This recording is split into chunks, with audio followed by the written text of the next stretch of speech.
የትራቭል ሂስትሪ በቀላሉ ለማግኘት በአንድ የባንክ ስቴትመንት 2 ቪዛዎችን ማሰራት ትችላላችሁ። ሰላም እንዴት ናችሁ? ኢትዮ ትራቭሎች ነን። ከቪዛ ኢሚግሬሽን፣ ፓስፖርት፣ ዓለም አቀፍና ሀገር ውስጥ በረራዎች ጋር በተገናኘ የተለያዩ መረጃዎችን ወደ እናንተ እናደርሳለን። ሐሳብ፣ አስተያየት፣ ጥያቄ ካላችሁ ኮሜንት ላይ አስቀምጡልን። የተለያዩ የቪዛ የኤምባሲ እንዲሁም ደግሞ የተለያዩ ዓለም አቀፍና ሀገር ውስጥ በረራዎች ጋር በተገናኘ መረጃዎችን ወደ እናንተ ስለምናደርስ ሰብስክራይብ አድርጉ፣ ላይክ አድርጉ፣ ሼር አድርጉ ለሌሎችም እንዲደርስ። አሁን ላይ ምነግራችሁ 2 የቪዛ አፕሊኬሽኖችን ነው፣ የኤምባሲ መረጃዎችን ጨምሮ ማለት ነው።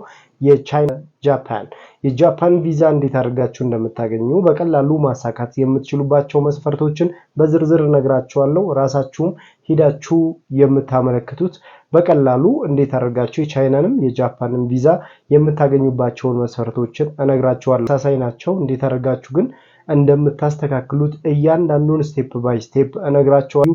የቻይናና የጃፓን ቪዛ ምን መስፈርቶች አሉት፣ እንዲሁም ደግሞ አስፈላጊ ዶክመንቶች ምን ናቸው፣ በቀላሉ ማሳካት ትችላላችሁ። ምናልባት 200,000 ብር ባልሞላ የቪዛ አፕሊኬሽናችሁን ጨርሳችሁ ከነትኬታችሁ ጃፓን ወይንም ቻይና ደርሳችሁ መምጣት ትችላላችሁ ማለት ነው። እነዚህን መስፈርቶች እንዴት አድርጋችሁ ማስተካከል ትችላላችሁ በዝርዝር እናያለን።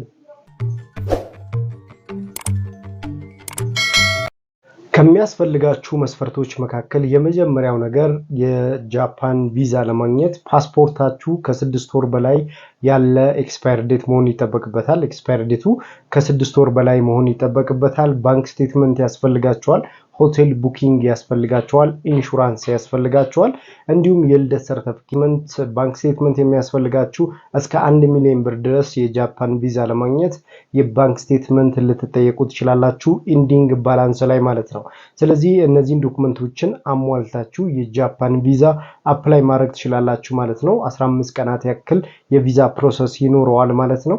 ስለዚህ ለቪዛ ክፍያ ደግሞ እስከ $250 ያስከፍሏችኋል ማለት ነው። አጠቃላይ ምናልባት በኤጀንቶች በኩል ከሆነ ከዛ በላይም ልትከፍሉ ትችላላችሁ። ራሳችሁ ሄዳችሁ አፕላይ ካደረጋችሁ ግን እስከ 250 ድረስ ያስከፍሏችኋል ማለት ነው። ሌላኛው በጃፓን ቪዛ ላይ መጠንቀቅ ያለባችሁ አሻራ፣ ሜዲካል እንዲሁም ደግሞ የባዮሜትሪክ የወባ ምርመራ፣ እነዚህን ማሟላት ይጠበቅባችኋል። ጥቁር አንበሳ ሄዳችሁ የአጠቃላይ የወባ ምርመራ ማድረግ ይጠበቅባቸዋል። ኮቪድ-19 ምርመራም ማድረግ ይጠበቅባቸዋል። ኮቪድ-19 ምርመራም ማድረግ ይጠበቅባቸዋል ማለት ነው። ስለዚህ እነዚህን ዶክመንቶችን አሟልታችሁ የጃፓን የጉብኝት ቪዛ ብታገኙ ሞር ለሌሎች አውሮፓ ሀገራት እንዲሁም አሜሪካን፣ አውስትራሊያ እና ካናዳ የቪዛ አፕሊኬሽኖችን ብትሞሉ የጃፓን ቪዛ ሰፖርት ያደርግላቸዋል ወይንም ደግሞ እንደ ትራቭል ሂስትሪ ይታይላቸዋል ማለት ነው። ስለዚህ የጃፓን ቪዛ በቀላሉ ማግኘት ትችላላችሁ። እዛ ሄዳችሁ 1 ወር 2 ወር ወይንም ደግሞ ከዛም በላይ ቆየት ብላችሁ መመለስ ትችላላችሁ። የጃፓን ባህል በጣም የሚያስገርም ነው። ሀገሪቷን በጣም እንግዲህ ግዙፍ የሆነ የቴክኖሎጂ እንዲሁም የሳይንስ የተለያዩ ፈጠራ ስራዎችን የምታበረታታ ሀገር ናት። በተለይ በቱሪስቱ ናችሁ ለመጎብኘት ጃፓን በጣም ተቀራራቢነት ያላት ከኢትዮጵያ ጋር ብዙ የሚያቀራርብ ባህላዊ ነገሮች ያሉበት ሀገር ስለሆነ በጉብኝታችሁም ጥሩ ጊዜ እንደምታሳልፉ ተስፋ አደርጋለሁ። የጃፓን ቪዛ ራሳችሁ አፕላይ አድርጋችሁም መሞከር ትችላላችሁ። በኤጀንት በኩልም ደግሞ የጃፓን ቪዛ በጉብኝት በግሩፕ ናችሁም የጃፓን ቪዛ አፕሊኬሽንን በራሳችሁም ወይም በጉብኝት ኤጀንቶች በኩል መሄድ ትችላላችሁ ማለት ነው። ስለዚህ ራሳችሁም ይሄንን አፕላይ ማድረግ ትችላላችሁ። ይሄንን አገልግሎትም በእኛ በኩል ማግኘት ትችላላችሁ። ሌላኛው የቻይና ቪዛ ነው። የቻይና ቪዛ በተመለከተ በርካታ ሰዎች ለንግድም፣ ለትምህርትም፣ ለስራም ለተለያዩ ምክንያቶች ወደ ቻይና ይሄዳሉ። ቻይና ሲሄዱ ግን ማሟላት ያለባቸው መስፈርቶችን አሟልተው ነው የሚሄዱት። እናንተም እነዚህን ዶክመንቶችን አሟልታችሁ መሄድ ትችላላችሁ። በጣም ቀላል ነው። ቀላል ያደረገው ነገር የቻይና ባንክ ስቴትመንት የሚፈልገው የቻይና ኤምባሲ ባንክ ስቴትመንት የሚፈልገው ከ100,000 እስከ 200,000 ብር ኢንዲንግ ባላንስ ላይ ቢኖራችሁ ይመርጣል፣ ወይንም ደግሞ እንደ ግዴታ መስፈርት ያስቀመጠው ነው። ሌላኛው ኮቪድ እና የወባ ምርመራ ማድረግ ይጠበቅባችኋል። አሻራ ትሰጣላችሁ። በተጨማሪም ደግሞ የፓስፖርታችሁ ጊዜ ከ6 ወር በላይ ኤክስፓየር ዴት ያለው መሆን ይጠበቅበታል ይላል። ሌላኛው ሆቴል ቡኪንግ የአየር ትኬት ደርሶ መልስ መቁረጥ ይጠበቅባችኋል። ይህንም በኦንላይንም በአካልም ሄዳችሁ መቁረጥ ትችላላችሁ። ከ3500 እስከ 4500 ብር ድረስ የቻይና ቪዛ ማግኘት ትችላላችሁ። የአየር ትኬቱን በየጊዜው የሚለያይ ዋጋ ስላለው በፈለጋችሁበት ጊዜ የአየር ትኬታችሁ መቁረጥ ትችላላችሁ። ለ1 ወር፣ ለ2 ወር፣ ለ3 ወር የቪዛ አማራጮች አላቸው የቻይና ቪዛ።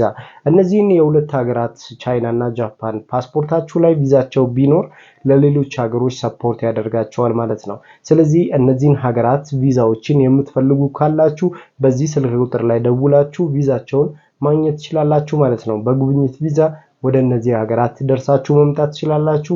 ለሌሎች ሀገራት ሰፖርት ያደርጋቸዋል የነዚህ ሀገር ቪዛ፣ የጃፓን እና የቻይና ቪዛ ማለት ነው። ሁለተኛ ደረጃ ከሚያስፈልጋችሁ መስፈርት መካከል አንደኛው የቻይና ቪዛ ነው። በዚህ የቻይና ቪዛ ላይ ከምታሟሏቸው መስፈርቶች አንደኛው ባንክ ስቴትመንት ነው። ባንክ ስቴትመንታችሁ ከ200 ሺህ ብር በላይ መሆን ይጠበቅበታል። ሌላኛው ፓስፖርታችሁ ኤክስፓየር ዴቱ ያልደረሰ መሆን ይጠበቅበታል። እዚህን ዶክመንቶችን አሟልታችሁ በንግድም በጉብኝትም ቪዛ መሄድ ትችላላችሁ። ሆቴል ቡኪንግ እንደተጠበቀ የአየር ትኬት እና ሆቴል ቡኪንግ መቁረጥ ይጠበቅባችኋል ማለት ነው። እነዚህን በኤጀንቶችም ወይንም በራሳችሁ በኩል ማድረግ ትችላላችሁ። አስፈላጊ ዶክመንቶች መካከል የባንክ ስቴትመንት አንደኛው ሲሆን ይህም ቬሪፋይድ የሆነ መሆን ይጠበቅበታል። በምታስቀምጡበት ወይም ባላችሁ ባንክ አካውንት ላይ ይህን ያህል ገንዘብ ወደ 200 ሺህ ብር አካባቢ የሚሆን ኤንዲንግ ባላንስ ላይ ማሳየት ይጠበቅባቸዋል ማለት ነው። እነዚህ ሁለት ቪዛ አፕሊኬሽኖች ማለትም የጃፓን እና የቻይና ቪዛ አፕሊኬሽን ለሌሎች ሀገራት የቪዛ አፕሊኬሽኖች ወይም ሰፖርት ያደርጋቸዋል ማለት ነው። ለምሳሌ ተቀባይነት ካላቸው ሀገራት መካከል እንደ ትራቭል ሂስትሪ የሚያዩት የአሜሪካን እና ሌሎች የአውሮፓ ሀገራት የጃፓን እና የቻይና ቪዛ እንደ ትራቭል ሂስትሪ ይቀበሏቸዋል ማለት ነው። እነዚህን ቪዛዎችን በእኛ በኩል ማግኘት ትችላላችሁ። በጉብኝትም በስራም በንግድም ጭምር መሄድ የምትፈልጉ ሰዎች ካላችሁ እኛን ኮንታክት ማድረግ ትችላላችሁ። በተጨማሪም ራሳችሁን አፕላይ ማድረግ ብትችሉ ይሄን ያህል በጣም ውድ የሚባል አይደለም። ለምሳሌ የቻይና ቪዛ ከ3000 እስከ 4000 ብር ድረስ የምታገኙት ሲሆን የአየር ትኬቱ እንደየጊዜው ይለያያል። አሁን ባለበት ሁኔታ ከ130,000 እስከ 160,000 ብር ድረስ ደርሶ መልስ የአየር ትኬት ታገኛላችሁ ማለት ነው። ፈለጋችሁት በኢትዮጵያ አየር መንገድም ወይንም በሌሎች አየር መንገዶች በኩል የትራንዚት ቪዛችሁን በቻይናም በኢትዮጵያም ወይንም ደግሞ በሌሎች ሀገራት ቪዛዎች በተለያዩ በፈለጋችሁበት ሊያስፈልጋችሁ ይችላል ማለት ነው። ይሄ ማለት እንግዲህ ሁለት ሀገሮች ላይ በጉብኝት ቪዛ ከገባችሁ የሌሎች ሀገራት የቪዛ እድላችሁ በጣም ሰፊ ነው የሚሆነው ማለት ነው። እዚህ ጋር ማወቅ ያለባችሁ የምታስይዙት ንብረት ወይንም ሌላ በገንዘብ ደረጃ ወይንም ንብረት ምንም አይነት ነገር የለም፣ በኤምባሲ የምትጠየቁት ማለት ነው። ይህንን የባንክ ስቴትመንት ብቻ በማሟላት የቪዛ አፕሊኬሽኖችን ሞልታችሁ በጉብኝት ወይንም በስራ የእነዚህን ሀገራት ቪዛዎችን ማግኘት ትችላላችሁ። እነዚህን አገልግሎቶችን በእኛ በኩል ማግኘት ስለምትፈልጉ ቦሌ ትሮፒካል ሞል ግራውንድ ላይ እኛ ማግኘት ትችላላችሁ። ኢትዮ ትራቭል ብላችሁ ወይንም በዚህ በምትመለከቱት ስልክ ቁጥር ላይ በመደወል የጉብኝት ቪዛዎችን የአውሮፓ፣ የቻይና እንዲሁም ቱርክ፣ ዱባይ፣ አሜሪካን የእነዚህን ሀገራት ቪዛ አፕሊኬሽኖችን በእኛ በኩል ማግኘት ትችላላችሁ ማለት ነው። በተጨማሪም በዱባይ ላይ ቤት፣ መኪና መግዛት ለምትፈልጉ የታክሲ ስራ ወይንም ደግሞ ዱባይ ላይ መስራት የምትፈልጉ ሰዎች ካላችሁ በእኛ በኩል የ2 ዓመት መኖሪያ ፍቃድ፣ ቤት ከገዛችሁ ደግሞ ጎልደን ቪዛ የመኖሪያ ፍቃድ ጨምሮ በዱባይ ማግኘት ትችላላችሁ። ከኛ ጋር ከሚሰሩ በርካታ ድርጅቶች ጋር አብራችሁ መስራት ትችላላችሁ።